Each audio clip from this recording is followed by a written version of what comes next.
1 Samuel pasal 11 ayat 1-15. Saul menyelamatkan Yabes. Maka Nahas, orang Amon itu, bergerak maju dan berkemah mengepung Yabes Gilead. Lalu berkatalah semua orang Yabes itu kepada Nahas, "Adakanlah perjanjian dengan kami, maka kami akan takluk kepadamu." Tetapi Nahas, orang Amon itu berkata kepada mereka, "Dengan syarat inilah aku akan mengadakan perjanjian dengan kamu, bahwa tiap mata kananmu akan kucungkil. Dengan demikian aku mendatangkan malu kepada segenap orang Israel." Para tua-tua Yabes berkata kepadanya, "Berilah kelonggaran kepada kami 7 hari lamanya, supaya kami mengirim utusan ke seluruh daerah Israel. Dan jika tidak ada seorang pun yang menyelamatkan kami, maka kami akan keluar menyerahkan diri kepadamu." Ketika para utusan itu sampai di Gibea Saul dan menyampaikan hal itu kepada bangsa itu, menangislah bangsa itu dengan suara nyaring. Saul baru saja datang dari padang dengan berjalan di belakang lembunya, dan ia bertanya, "Ada apa dengan orang-orang itu sehingga mereka menangis?" Mereka menceritakan kepadanya kabar orang-orang Yabes itu. Ketika Saul mendengar kabar itu, maka berkuasalah roh Allah atas dia, dan menyala-nyalalah amarahnya dengan sangat.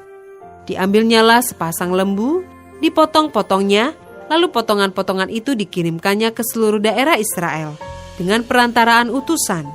Pesannya, siapa yang tidak maju mengikuti Saul dan mengikuti Samuel, lembu-lembunya akan diperlakukan juga demikian. Lalu Tuhan mendatangkan ketakutan kepada bangsa itu, sehingga majulah mereka serentak. Ketika Saul memeriksa barisan mereka di Besek, maka ada 300.000 orang Israel dan 30.000 orang Yehuda. Kepada para utusan yang datang itu dikatakan, "Beginilah kamu katakan kepada orang-orang Yabes Gilead, besok pada waktu panas teriknya matahari, akan datang bagimu penyelamatan." Ketika para utusan kembali dan memberitahukan hal itu kepada orang-orang Yabes, bersukacitalah mereka.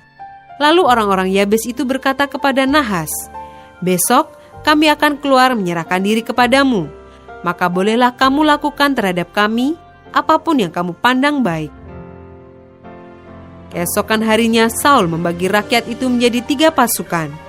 Mereka itu masuk ke tengah-tengah perkemahan musuh pada waktu kawal pagi dan memukul kalah orang-orang Amon sebelum hari panas, dan terserak-seraklah orang-orang yang lolos itu, sehingga di antara mereka tidak ada tinggal 2 orang bersama-sama.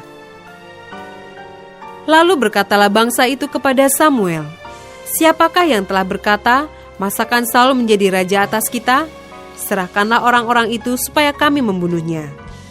Tetapi kata Saul, "Pada hari ini seorang pun tidak boleh dibunuh, sebab pada hari ini Tuhan telah mewujudkan keselamatan kepada Israel." Dan Samuel berkata kepada bangsa itu, "Marilah kita pergi ke Gilgal dan memperbaharui jabatan raja di sana." Lalu pergilah seluruh bangsa itu ke Gilgal dan menjadikan Saul raja di sana di hadapan Tuhan di Gilgal.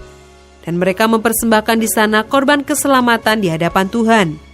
Dan bersukarialah di sana Saul dan semua orang Israel dengan sangat.